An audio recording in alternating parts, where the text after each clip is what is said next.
Set your house in perfect order before you criticize the world.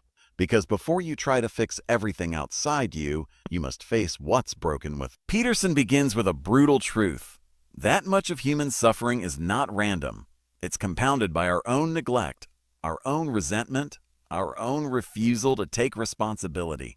We rage against the chaos of the world while our own lives fall apart in silence. We demand justice but ignore the injustice in our own homes. We preach morality but avoid our own hidden corruption. Peterson asks, have you cleaned your room?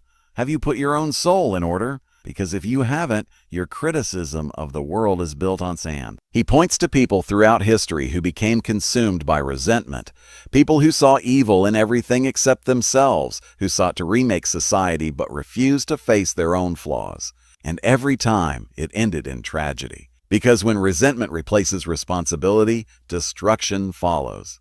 Peterson writes, when the world becomes too much to bear, you must start small. Put your own life in order before you attempt to change others. It's not about ignoring injustice. It's about gaining the moral authority to confront it.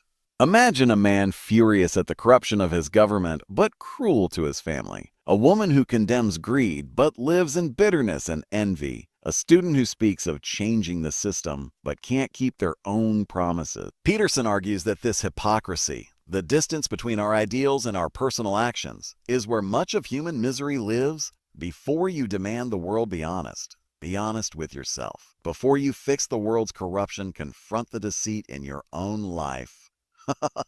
Before you accuse society of cruelty, ask how you treat the people closest to you. Because moral reform begins not in governments or protests. It begins in individual souls. Peterson often references the story of Cain and Abel, the first story of resentment in human history. Two brothers make sacrifices to God. Abel's is accepted, Cain's is not. Instead of improving his own offering, Cain blames the world and kills his brother. It's the oldest human pattern. When we refuse to improve ourselves, we seek to destroy those who remind us of what we could be. Peterson calls this the spirit of Cain, the voice that says, it's not my fault.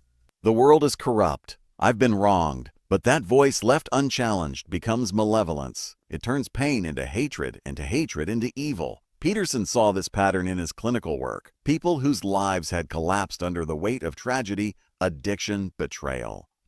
They'd come into his office asking, why me? Why is life so cruel? And his answer was never simplistic. He didn't deny their pain. He didn't tell them the world was fair. He told them to start where they had control, however small that space was. Clean your room. Tell the truth.